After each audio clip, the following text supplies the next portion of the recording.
Welcome to the Sales Mindset Podcast, where we talk about sales, mindset, and sales success. What's our question today? The question of the day is, how can we use psychology in sales? So that's a big question, and it's a big question because there's a lot of psychology that gets used, from communication to actual psychological tricks, if you will. Sure. So I think today I'll focus on, I'm going to call them tools of influence. I've heard them called weapons of influence from a gentleman, Dr. Robert Cialdini, who discussed them. They can be used to manipulate.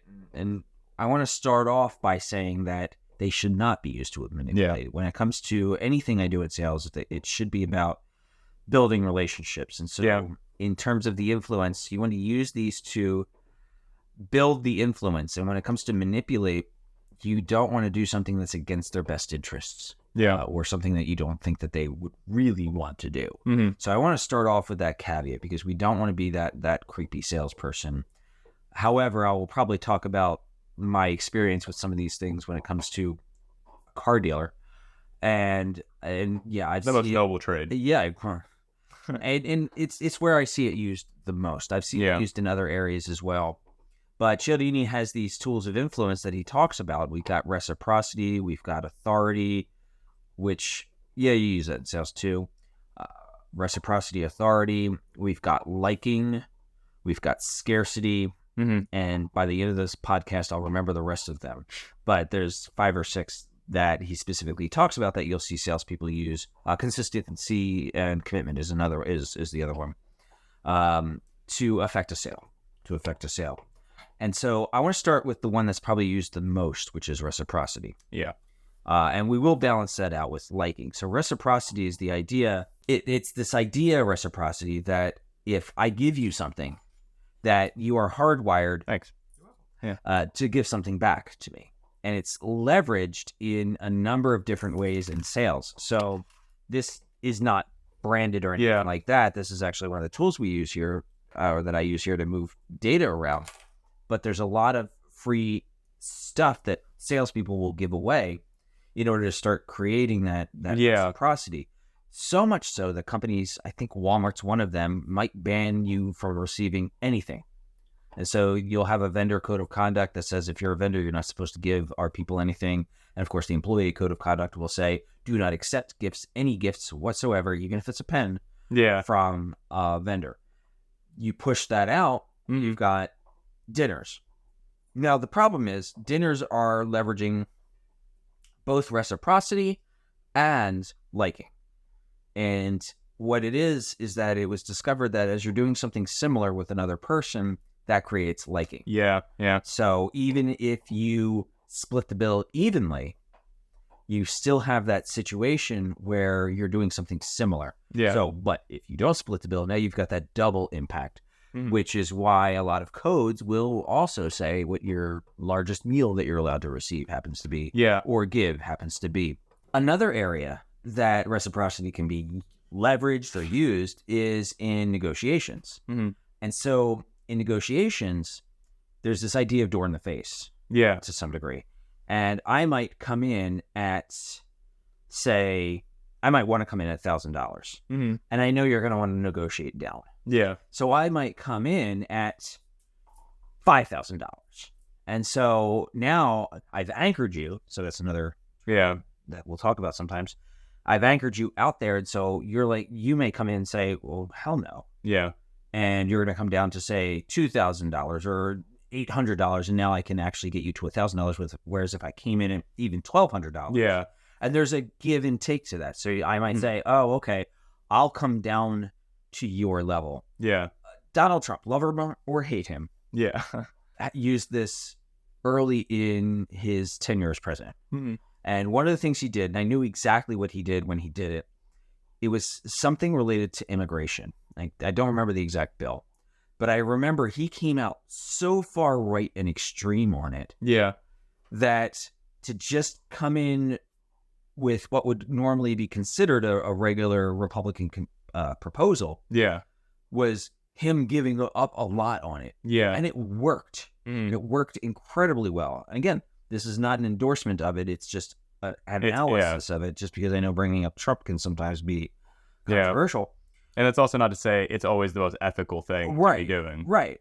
But it worked for him. And where they came in was probably where he wanted to be with that particular policy, because he was like, okay, I'll give you into this. And politicians use that all the time, both sides of the political fence.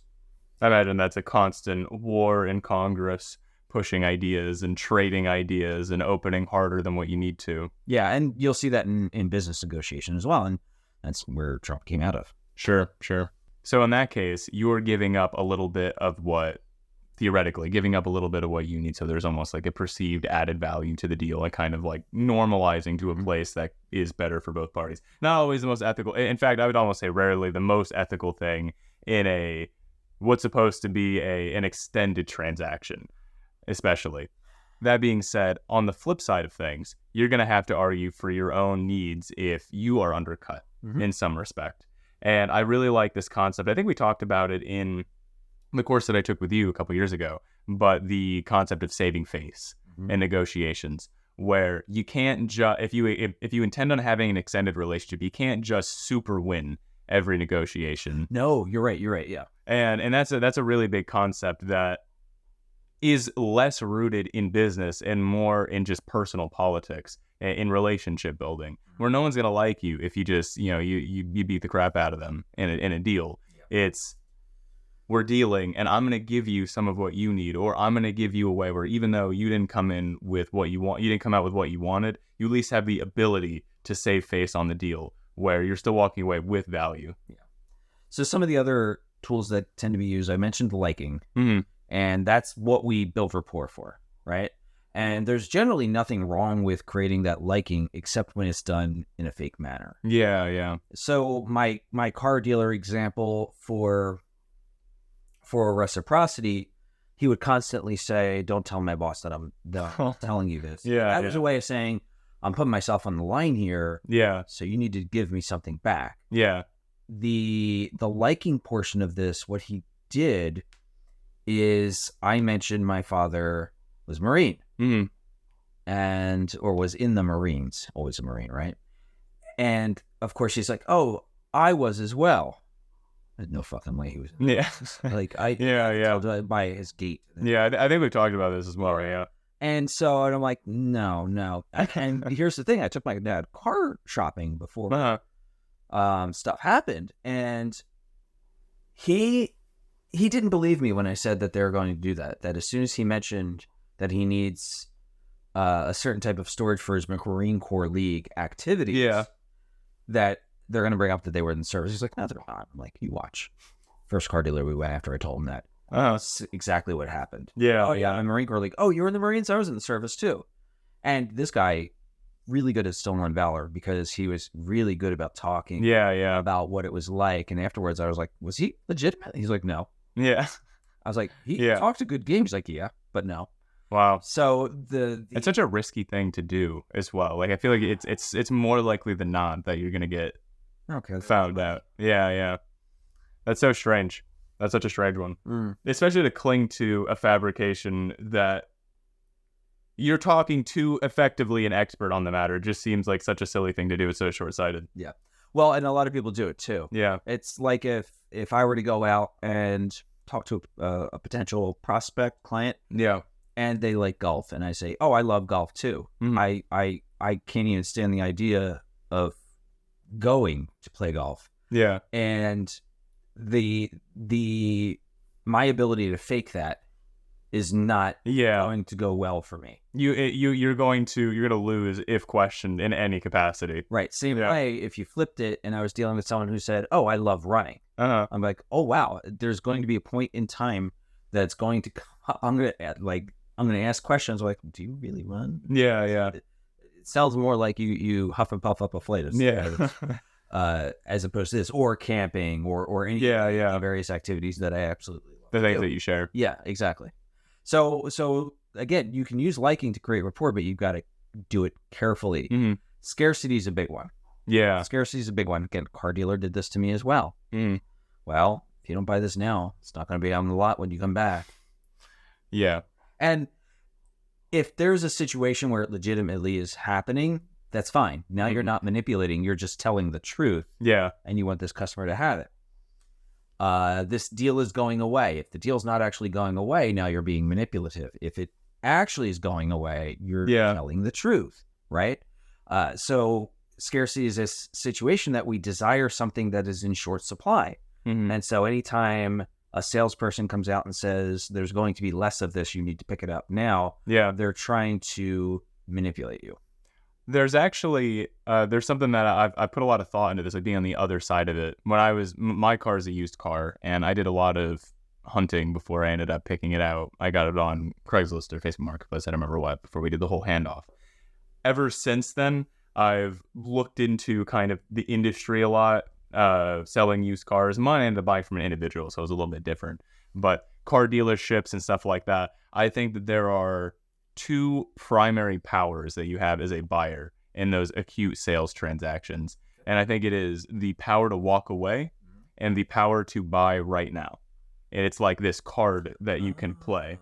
There's also this third power, which is understand the industry as much as possible so you know where you can cut them down. But that being said, you have the ability to not purchase when they want you to. And also, if they think that they're going to get a sale right now, then they are more likely to make exceptions for you. And I think that that's one of the key things, where if you go in with all of your ducks in a row, you do a lot of research beforehand, you understand the industry, you know that's the car that you want, and you know like how much you're willing to pay for it, you have a lot more power. That is shifting the power balance more centralized or more in your favor than the alternative.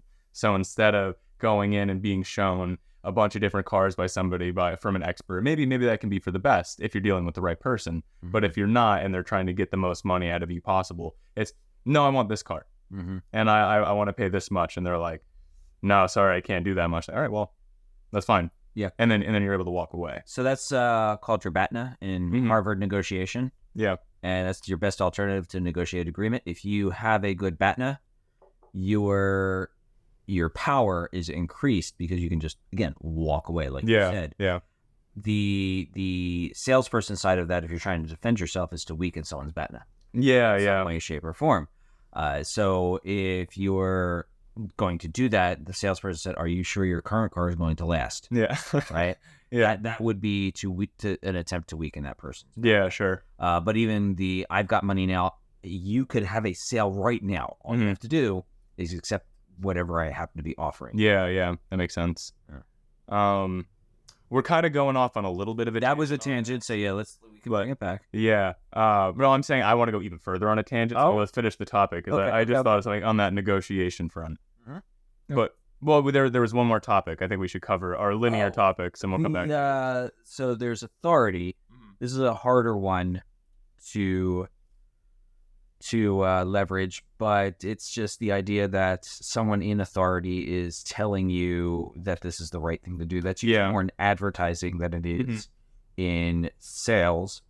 There's the commitment and consistency, and anytime a salesperson is getting you to say yes, we're using trial closes. That is leveraging commitment and consistency. The yes ladder. Yeah. And yes, there's also similarity.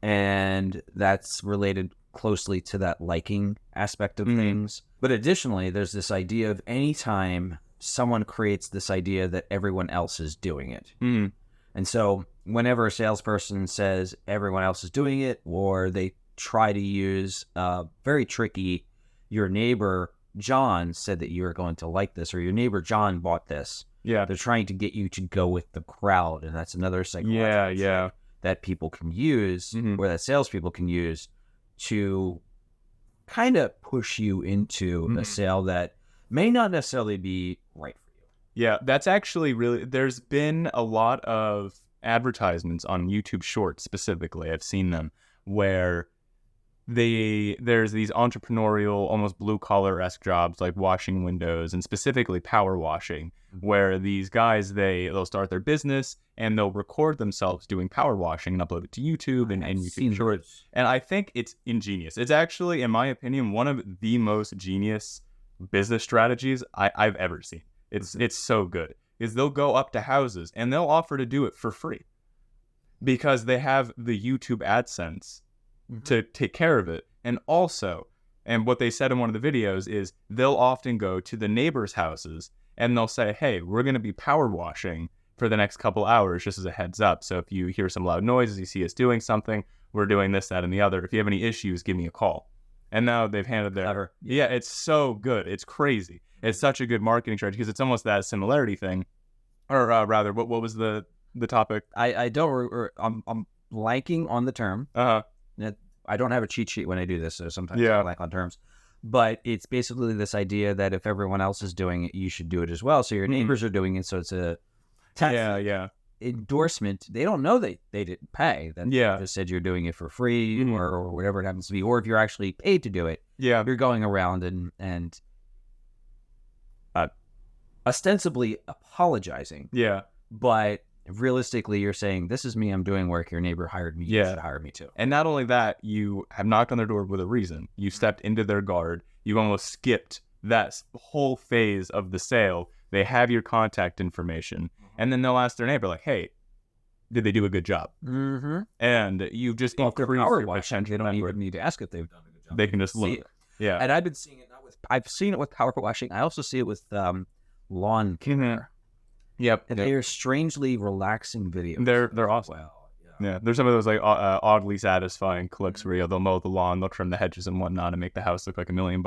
Yeah. I think it's such a good idea. I've also seen a lot of carpet repair as well. Yeah. Where that's another big one. I think there's like only one or two like big guys that are doing that. The carpet repair is weird. I don't understand how carpets get that dirty, but it is what it is. Yeah. Look for them out on YouTube, but the problem is it's going to be on your YouTube feed forever now.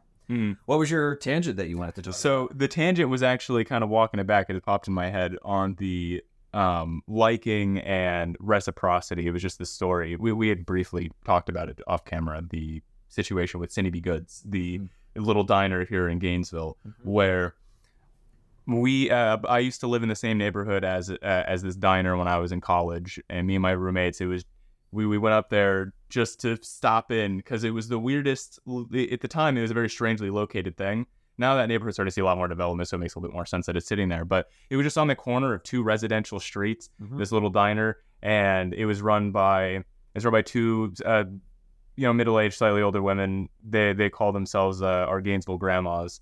So I have a pretty good relationship with them now. I go in there pretty regularly just to even say hi, maybe get food, maybe not, just like swing by on my way home from work and just say hi. You'll be like, oh my God, Brian, it's so good to see you.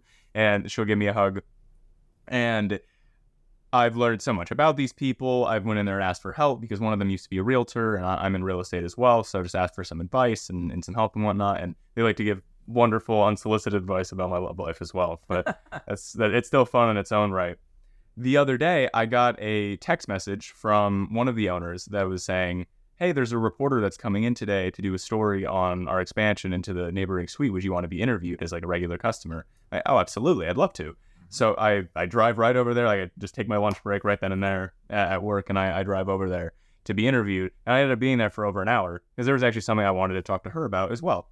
So I did the interview, and after the reporter left, sat down and I talked to the owner, Cheryl, and I was saying, hey, at the brokerage that I work at, we want to do a cross-promotion thing with you guys where we offer a coupon for maybe some of the stuff in your store for the tenants that live in houses in the neighborhood nearby, because we have a lot of homes in the neighborhood that this belongs, or that the diner's located. Yeah. And she was super open to it. And it wasn't even pay me X amount of money or I'll pay you X amount of money. It's just, we'll set up a sort of requirement that anybody who tries to claim it has to be following both of us on social media. It's just a cross-promotion thing. Yeah. It gets them some exposure as a small business in the neighborhood, gets us some exposure on social media for connecting with them. And it's ideally going to be a long-term relationship where we can offer, coupons for their food or their treats and whatnot for a certain maybe amount of money that we pay them.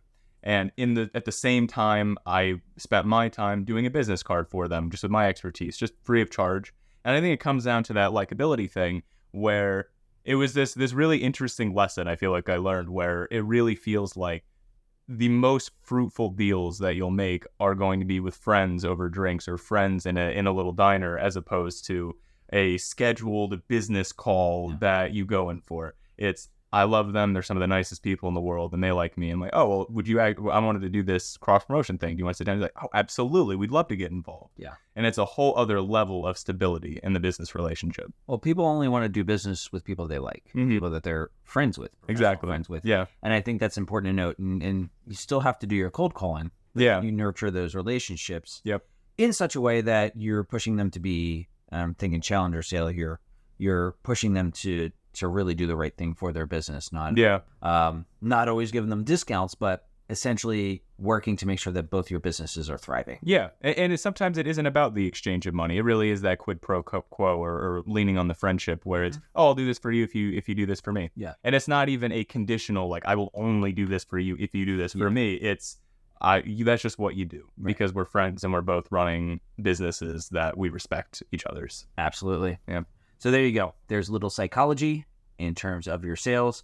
It really does come down to we are social animals and we do a lot of things based on that. Brian, any final thoughts? No. I am a social animal though. Okay. There we go. Ditto, actually. We'll see you next time.